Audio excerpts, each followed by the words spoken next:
escucharemos la intervención de la abogada Raquel Irigoyen Fajardo, abogada experta en Derecho Constitucional Indígena, docente de Derechos Humanos y Derecho Internacional sobre Pueblos Indígenas. Escuchamos su intervención, abogada Irigoyen, si está gentil.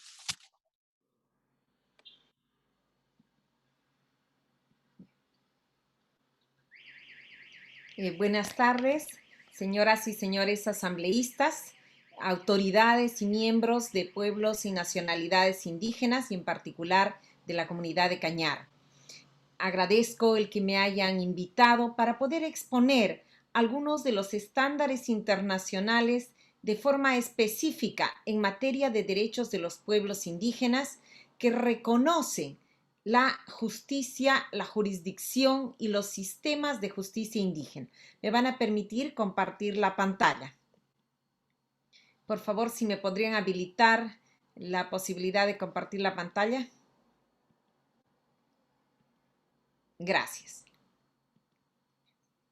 Bien, en primer lugar yo quisiera compartir con ustedes esta pequeña presentación donde justamente quisiera subrayar, agradeciendo a la ponente que me ha antecedido, que tenemos efectivamente en nuestros países, tenemos estándares internacionales que respetan, garantizan, protegen los derechos humanos en general, pero en particular me quiero referir a los estándares internacionales de respeto de los sistemas jurídicos indígenas.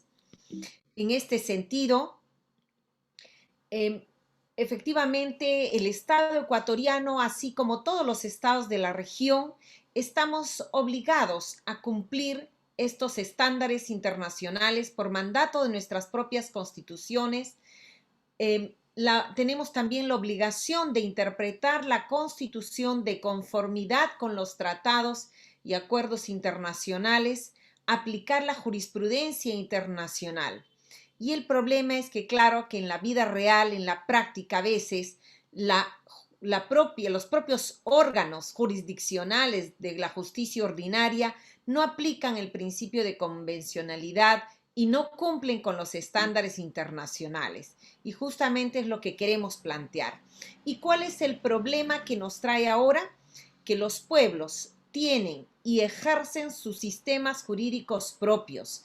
Estos sistemas jurídicos vienen desde antes de la existencia de los estados.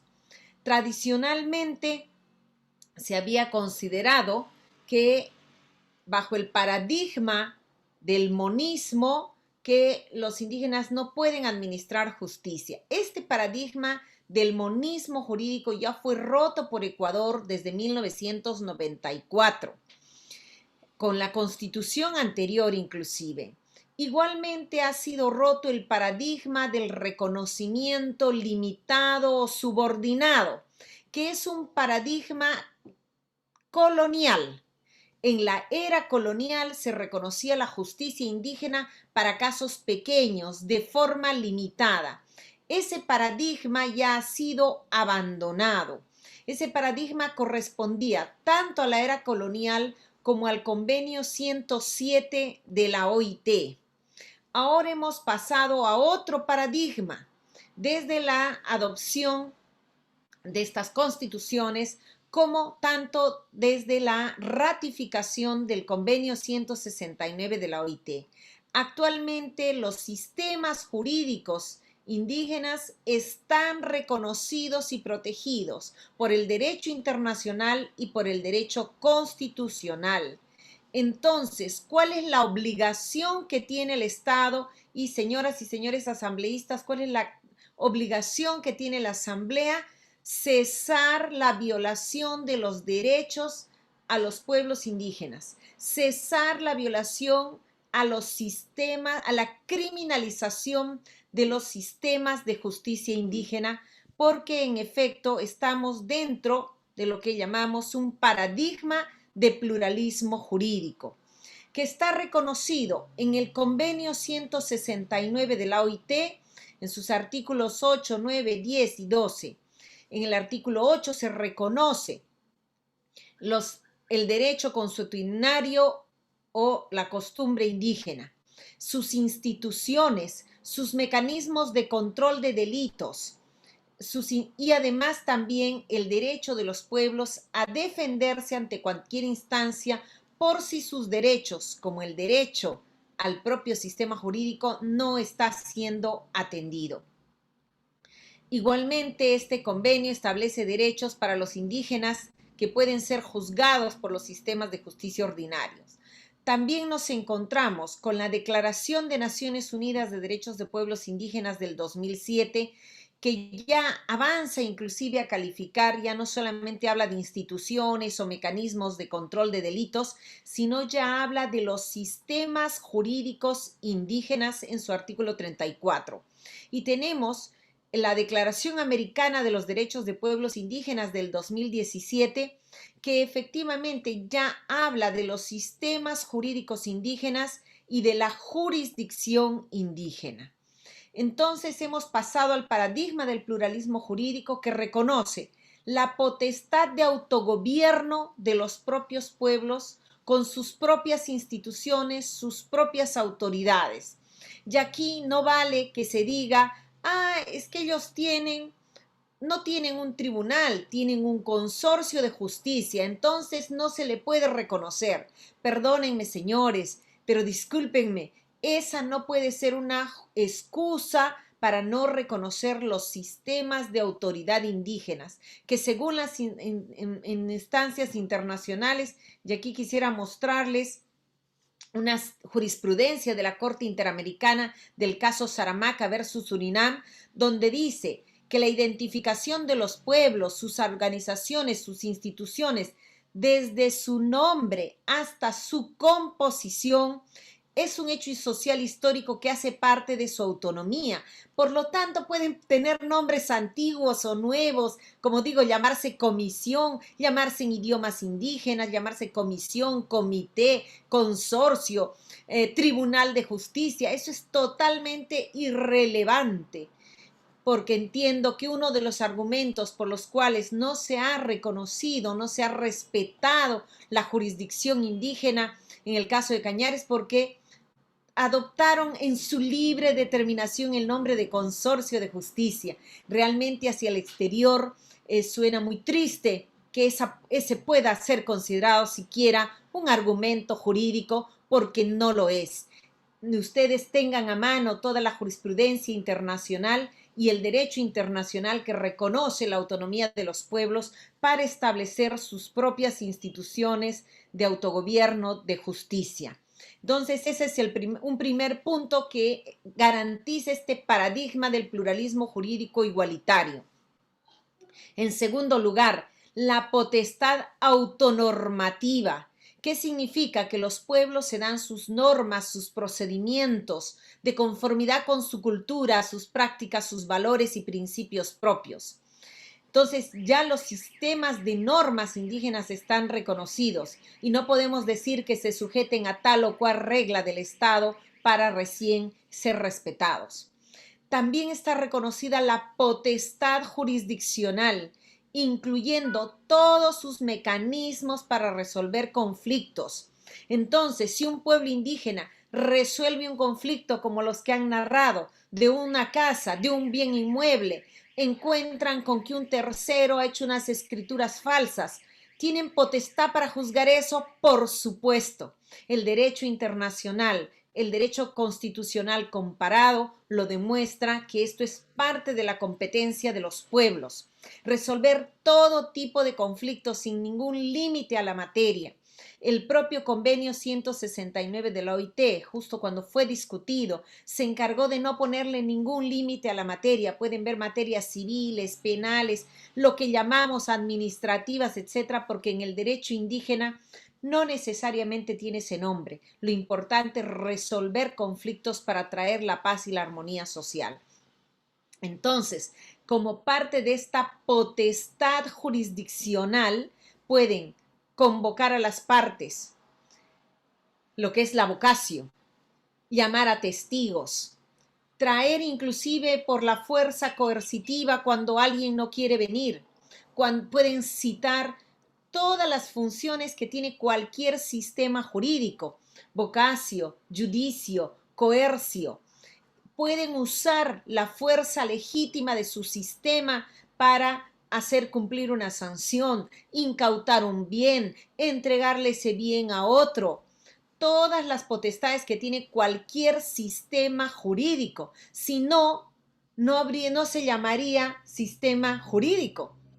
Justamente lo que ha reconocido el pluralismo jurídico igualitario es este conjunto de potestades. No es una norma, no es una práctica ancestral, no es una institución, no es una autoridad. Lo que ha reconocido es la potestad de darse sus instituciones de gobierno y justicia, la potestad de darse normas y la potestad jurisdiccional. Y de esto se deriva directamente la obligación de los estados de respetar los sujetos colectivos que ejercen justicia. Las instituciones que tiene el pueblo indígena, como decíamos, no importa el nombre que tenga, ya se llame Tribunal de Justicia, consorcio o cualquier nombre. Igualmente, por lo tanto, no es posible perseguir o criminalizar a ningún tipo de autoridad indígena cuando está ejerciendo esa potestad. Es como si nos pusiéramos a perseguir a jueces y fiscales por mandar a las personas a la cárcel.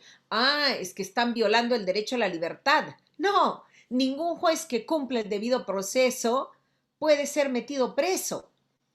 Un juez cuando restringe la libertad de alguien de acuerdo a sus códigos, está cumpliendo el Estado de Derecho. Lo mismo, una autoridad indígena, se llame como se llame, ya sea una autoridad individual, una autoridad colegiada, una asamblea de pueblos, un consorcio con el nombre que tenga o la forma que tenga, cuando toma una decisión de acuerdo a su propio debido proceso, está al amparo de la Constitución y del derecho internacional y jamás puede ser perseguido. Sería como perseguir a nuestros jueces, a nuestros magistrados por cumplir su deber. Igualmente, ¿qué tiene que hacer el Estado? Respetar esa potestad de ejercer funciones jurisdiccionales.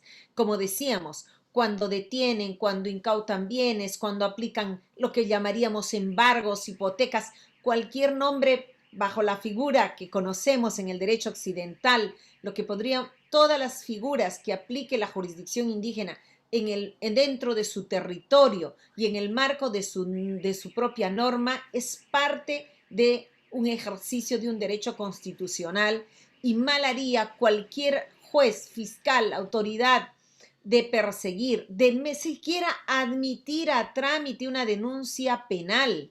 No hay una sola parte en la Constitución ni en el derecho internacional que permita denuncias penales contra autoridades indígenas.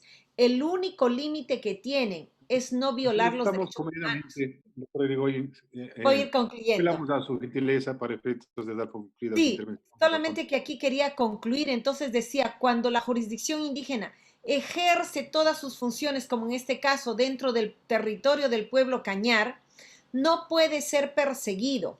La única posibilidad de limitar sus funciones es cuando se le acusa de violación de derechos humanos y por lo tanto ahí no cabe una denuncia penal. Tendría que ser un juez constitucional el que lo decida. Pero como dice el artículo 8 del convenio 169 de la OIT, tiene que ser bajo un procedimiento especial que permita justamente la coordinación, como dice el artículo 2 del convenio, el diálogo intercultural entre las autoridades de la jurisdicción indígena y las autoridades constitucionales que van a ver un habeas corpus, un amparo o la acción constitucional que sea.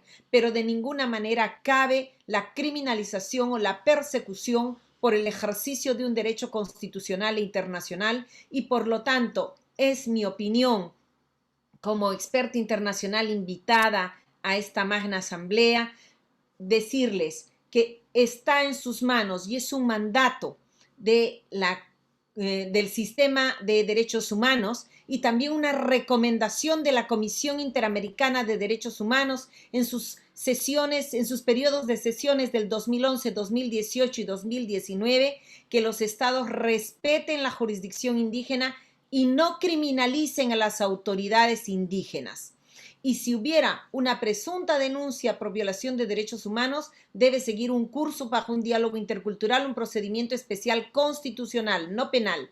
Y si hubiera, en el supuesto caso de que las autoridades hubieran actuado por fuera de su jurisdicción y cupiera la jurisdicción ordinaria, de ninguna manera cabe la pena de prisión, porque el artículo 10 del convenio dice que los jueces están obligados a preferir penas alternativas a la prisión, además de tener en cuenta su cultura, sus costumbres y su propio sistema, que de ninguna manera pues encontrarían dolo para poder perseguirlos. Entonces, Doctora señores, Irigoyen, le señores agradecemos asambleístas, muchísimo agradezco su la palabra que me han dado y espero que puedan conceder la amnistía y cualquier otra medida para cesar la criminalización. Muchísimas gracias.